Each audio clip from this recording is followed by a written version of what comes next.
And I call the member for Wright. Thank you, Mr Deputy Speaker, and I rise to speak on the Fair Work Registration Organisation Amendment Bill. This is a good day. This is a good day. In the 43rd Parliament, I brought before the House a private member's motion circulated in my name to achieve this very thing. Unfortunately, I was unsuccessful in getting then Labor, the government, support on the bill. So this is a good day. I want to pick up a couple of points on the opening speaker where he indicated that this bill is a political witch hunt designed to kill off unions. It is not. The sincerity of this bill goes to the very heart of trying to improve union governance. No one in this nation should be able to put their hand on the heart and say without any doubt whatsoever that every union is 100% squeaky clean. There is too much bad press surrounding unions. You only need to look at the membership of unions over the last, take whatever period of time you want to look at, 25 years, 30 years, it's a downward trajectory.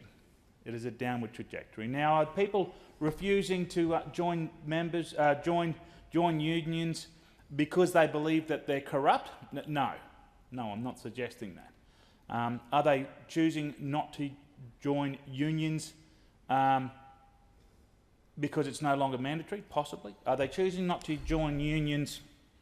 Mostly, I believe they're choosing not to because they don't perceive to get a benefit from being part of that association, or if they are parts of unions, I'm interested to know, if they are members of unions, I'm interested to know how much of those union memberships are voluntarily and how much from a compulsory. This bill does not intend to be a witch hunt to kill off unions. I took comfort in the fact that the opposition indicated that they had no tolerance for bad behaviour, but unfortunately it's present. The bad behaviour of some of the unions is intolerable, and I join with them in suggesting that it needs to be tidied up. This bill goes to doing that, and it seeks about trying to restructure the Fair Work registered organisations. This bill speaks to predominantly shifting away from having one rule for the union mates and another rule for the business sector. They spoke about recent changes were as high as they've ever been. Well, that's a correct statement. The regulations that were rushed through last year are as high as they've ever been, but still fall way short of penalties that we inflict on the corporate sector, the business sector, and no one yet in this debate has been able to argue the reasons why there should be two grades of penalty. The same crime should do the same time. No one has been able to, from the Labor ranks, from the union ranks, come to this place yet and demonstrate why there should be an inequity for a union boss conducting a crime and a member of a business conducting the same crime. They spoke about not having long to work or to work on this bill that is being rammed through. Well, I want to take you back into a little bit of history, and the complaints that those opposite require go back beyond the Corporations Act, that they should have raised it back in the 2012 before they rushed the bill through the Parliament. While Labor says this bill is expedited, their bill introduced by Bill Shorten was referred to the Senate committee for just 5 days. When that bill came before the House last time, Senate only had 5 days with it. The Senate Legislation Committee that reported last night made a number of recommendations to tidy up the bill. Shorten's rush job, which has led to that problem that MPs in this place now are complaining about. So it's a bit rich to be saying that we've rushed this through. Many of the amendments put forward in this bill were drafted in response to the recent health services union scandal. involving nearly $1 million, an awful amount of money, of HSU members' funds by the former president and a former member of this House. Members of the HFU were left asking how this gross breach of trust could happen, and other union members were asking whether or not it could happen to their organisation. As a result, the Coalition believes that this bill is required to provide certainty of high standard, first-class governance and a robust compliance regime and increased accountability. The increased accountability isn't a new benchmark. It is the same credibility that we ask the corporate sector to abide by. But the bill also seeks to improve the oversight of registered organisations. This bill aims to establish a dedicated independent watchdog known as the Registered Organisations Commission. The Commission will monitor and regulate registered organisations and will have enhanced investigation and information gathering powers than those that are currently apply. The Commission will have similar investigations and information gathering powers to the Australian Security Investments Commission, which is a good thing, and the Commission will have the power to commence legal proceedings and refer possible criminal offences to the Directors of Public Prosecutions and law enforcement agencies. This comes in response to the HSU debacle where the Fair Work Australia investigations into HSU taking far too long with legal proceedings and is still ongoing to this day. In addition, appropriate sanctions against effort to hinder or mislead investigations are included in this bill to ensure that action on any complaint made about a registered organisation must comply with the requirements of the investigation.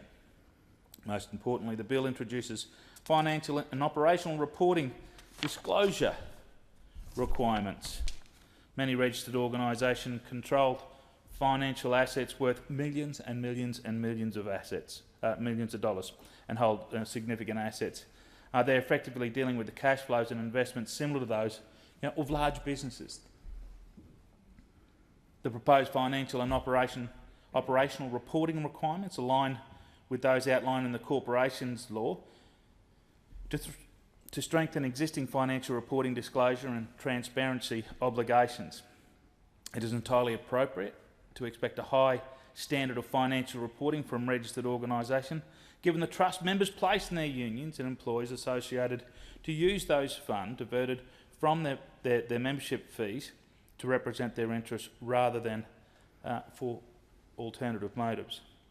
It is clearly inconsistent with the community's expectations for such organisations to operate at a lower standard than those applied to corporations and other comparable bodies.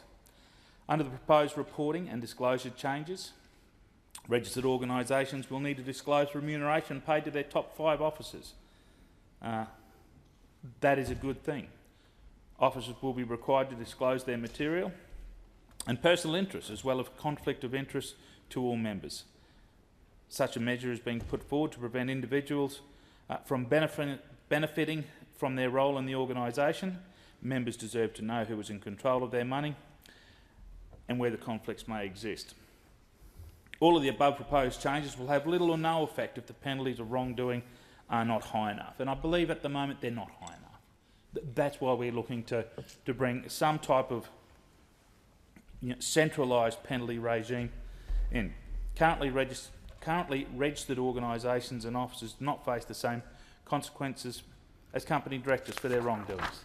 For this reason, we propose significantly higher civil penalties and a range of criminal penalties for those registered organisations and officials who do the wrong thing. These penalties are in line with those facing companies and directors. Under the Act's civil penalties breaches relating to officers and employees of registered organisations who fail to exercise their powers or discharge duties in good faith and a proper purpose. Some organisations have expressed the opinion that these penalties are much too harsh and that they will deter employees from taking up these official responsibilities. So we disagree. We disagree that it will disadvantage. The only people who have anything to fear from taking up office would be those that would be breaking the law. There is no argument that it will deter employees from taking up offices. A rigorous structure and process will be in place for investigations and prosecutions of alleged wrongdoings. Officers who are operating within the law, which is the overwhelming majority of them, will have no reason or fear for taking up those official offices. The overwhelming numbers of officers who are already doing the right thing should be comforted in knowing that the unlawful behaviour will be dealt with, thus ensuring ongoing members' confidence in the registered organisations. The Coalition Government believes that there should be no difference between penalties levied against a company director who misuses shareholders' funds and a registered organisation boss who misuses membership funds.